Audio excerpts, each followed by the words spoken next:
Assalamualaikum warahmatullahi wabarakatuh. Bapak Ibu yang kami hormati, pertama-tama marilah kita panjatkan rasa syukur kita kepada Allah SWT yang telah melimpahkan rahmat dan karunia kepada kita semua, sehingga kita semua bisa melanjutkan ibadah salat dan ibadah puasa dengan baik dan lancar, dengan tidak ada halangan apapun. Amin.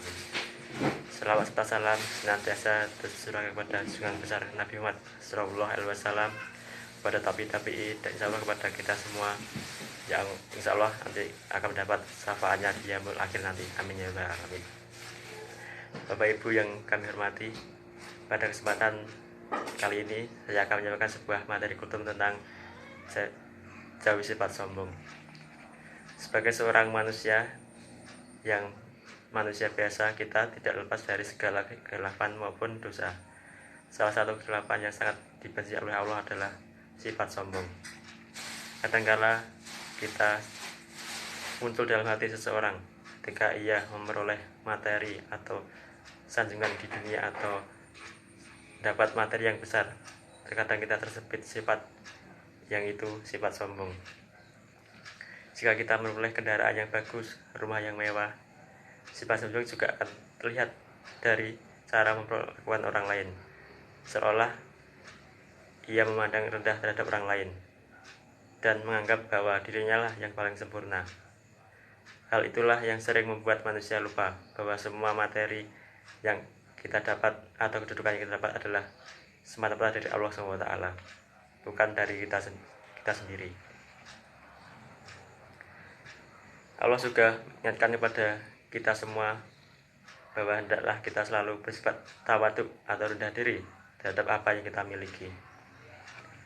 Rasulullah juga telah banyak memberikan contoh yang baik kepada seluruh umat manusia, yaitu melalui sikap, tingkah laku, maupun penampilan beliau. Melalui kerendahan hati, kesederhanaan, dan kasih sayang, Allah juga telah berfirman dalam Quran Surat Al-Isra ayat 37, "Dan janganlah engkau berjalan di muka bumi dengan sombong. Tidak akan masuk surga seseorang yang di dalam hatinya terdapat kesombongan sebesar biji sawi." Ayat Muslim nomor 91. Dan karena sifat sombong yang ada pada diri seorang manusia, jualah yang mempunyai salah satu penyebab sulit seseorang mendapat hidayah dari Allah SWT. Dan janganlah kamu memalingkan mukamu dari manusia karena sombong, dan janganlah kamu berjalan di muka bumi dengan angkuh. Sesungguhnya Allah tidak menyukai orang-orang yang sombong lagi membanggakan diri. Ini terdapat dalam Quran Surat Luqman ayat 18. Allah juga berfirman, sesungguhnya orang yang benar percaya kepada ayat-ayat ini adalah mereka yang apabila diperingatkan dengan ayat itu, mereka senantiasa bersujud seraya bertasbih dan memuji Rabbanya, dan lagi mereka tidaklah sombong. Ini terdapat dalam Quran Surat As-Sajdah ayat 15.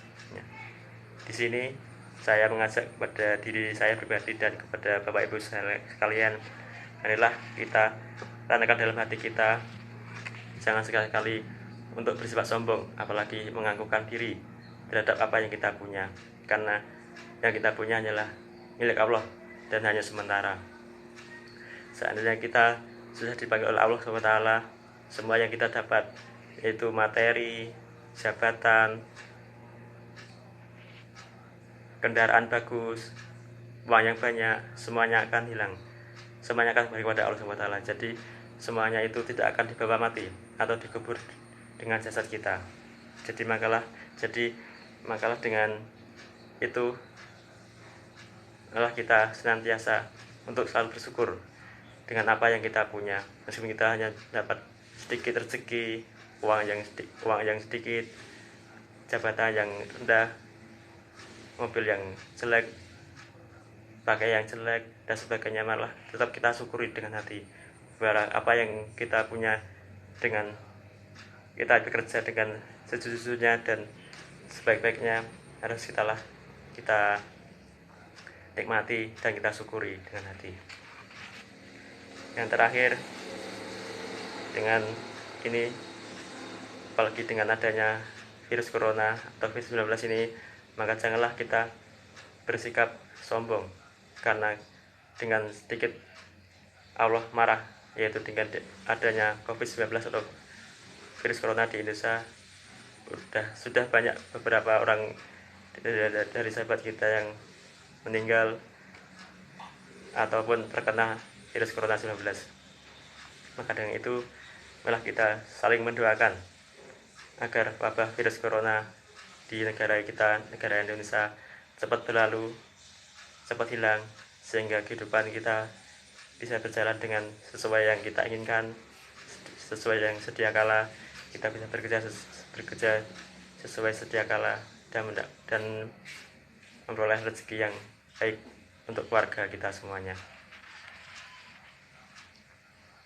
Mungkin itu yang bisa saya sampaikan. Ada kurang dan lebihnya saya mohon maaf. Akhir kalam, assalamualaikum warahmatullahi wabarakatuh.